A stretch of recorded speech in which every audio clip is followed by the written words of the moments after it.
Assalamualaikum warahmatullahi wabarakatuh.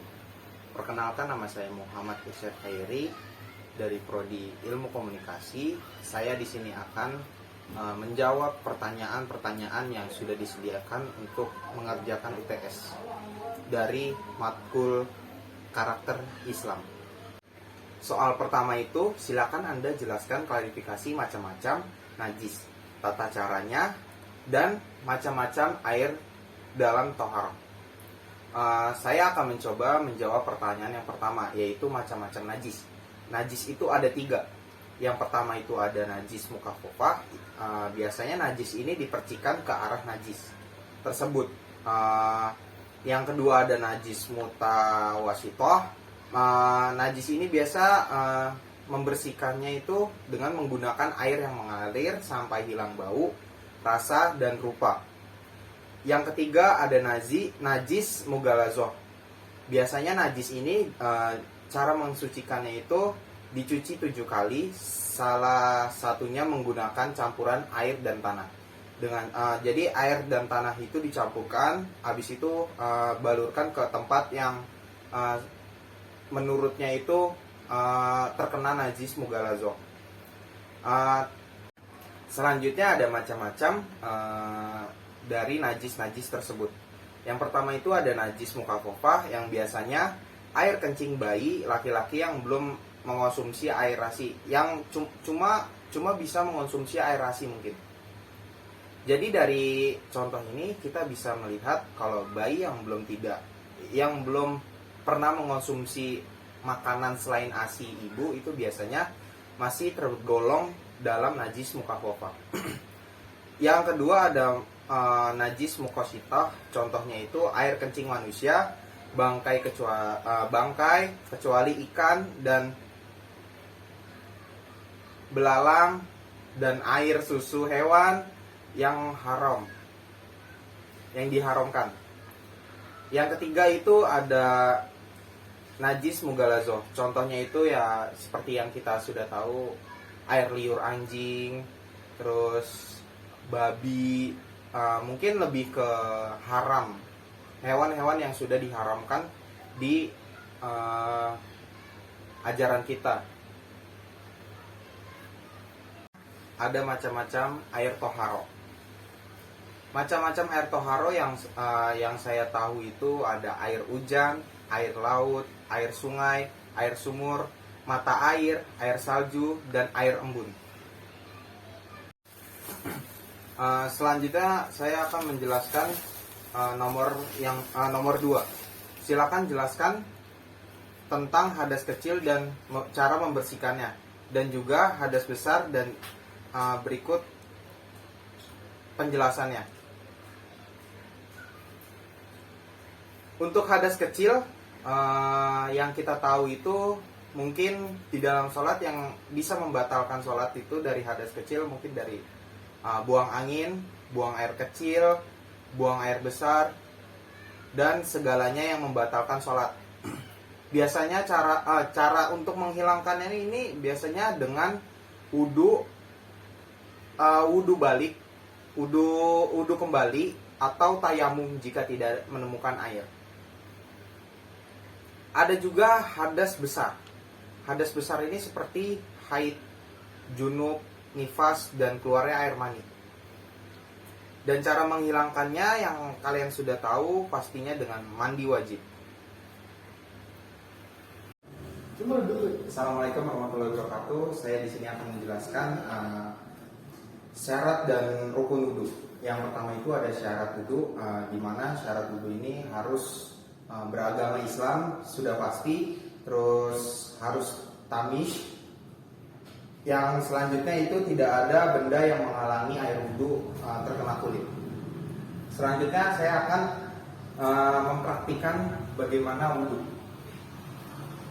Sebelum wudhu itu kita menyalakan air dan jangan terlalu besar mengeluarkan airnya. Sebelum wudhu kita membaca basmalah dan mencuci tangan. Lanjut kumur-kumur.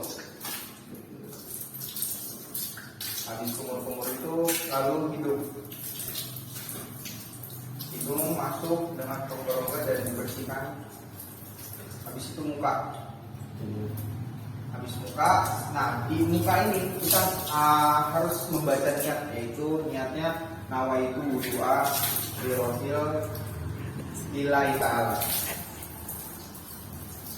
Lalu basuh tangan kanan 3 kali, tangan kiri 3 kali. Masuk ke rambut atas kepala, itu harus sampai kena kulit kepala, itu sangat dianjurkan. Habis itu telinga sama seperti itu, telinga itu harus sampai terkena semuanya, sampai bersih. Lalu kaki, mungkin untuk kaki jika ada celana atau bagian yang tertutup bisa diwakilkan dengan ujung kaki saja.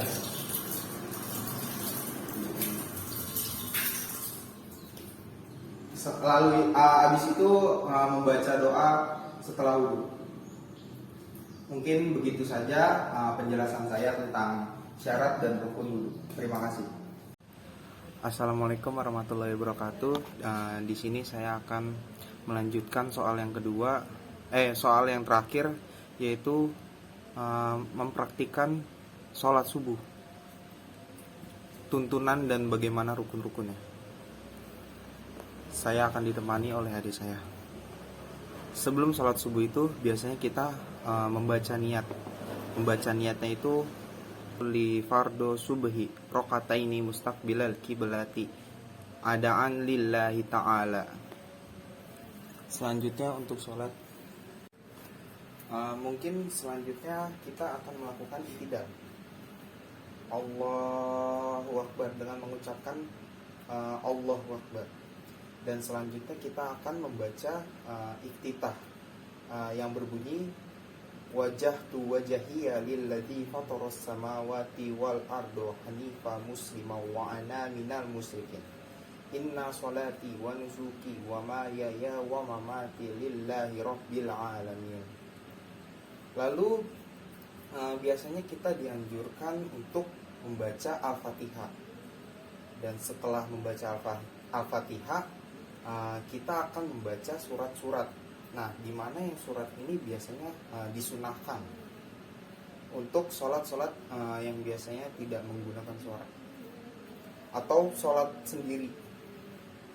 Selanjutnya itu kita akan melakukan ruku sehabis kita membaca surat pendek dengan mengucapkan iktidal lagi.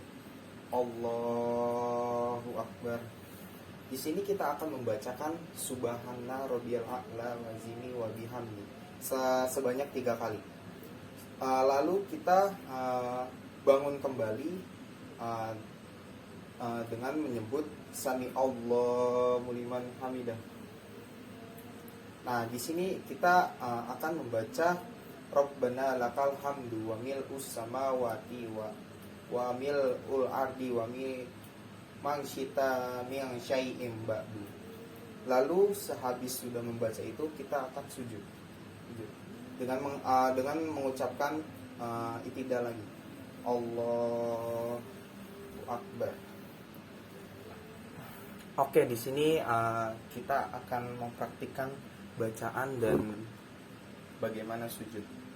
Di sini sujud kita akan mengucapkan Subhana Rabbiyal A'la wa bihamdi sebanyak 3 kali.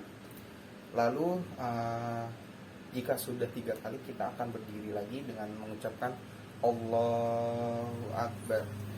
Nah, di sini kita akan membaca Rabbi firli warhamni wajburni wa'afini warzuqni wa'adini wa'afini wa'fu'anni. Lalu sujud kembali untuk yang kedua kalinya dengan tetap mengucapkan iktidal Allahu Akbar. Balik lagi kita membaca yang tadi Subhana Rabbiyal A'la wa bihamdi sebanyak 3 kali. Sehabis ini kita akan membacakan iktidal dengan nada yang panjang untuk ancang-ancang bangun. Jadi Allah Akbar. Di sini rakaat kedua ini kurang lebihnya sama seperti rakaat yang pertama tadi. Mungkin saya akan mempraktikkan perbedaan rakaat satu dan rakaat kedua di duduk atahiyat terakhir. Sebelum saya mempraktikkan dan menjelaskan tahiyatul terakhir, saya akan memberitahu bahwa di sholat subuh itu disunahkannya itu kunut. Jadi ada yang memakai, ada pun juga yang tidak memakainya. Berikut bacaan atahiyat terakhir. At-tahiyatul mubarakatus salawatut thayyibatul lillah.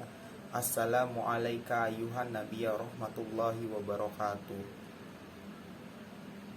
Asyhadu an la ilaha illa wa asyhadu anna muhammadar rasulullah. Allahumma sholli ala sayyidina Muhammad wa ala sayyidina Muhammad kama sholaita ala Ibrahim wa ala ali Ibrahim wa ala barik ala sayyidina Muhammad wa ala ali sayyidina Muhammad kama barakta ala sayyidina Ibrahim wa ala sayyidina Ibrahim fi innaka Hamidum Majid.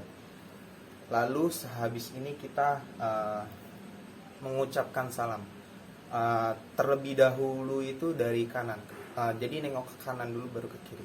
Assalamualaikum warahmatullahi wabarakatuh. Assalamualaikum warahmatullahi wabarakatuh. Jadi itu saja yang saya ingin jelaskan. Kurang lebihnya mohon maaf. Wassalamualaikum warahmatullahi wabarakatuh.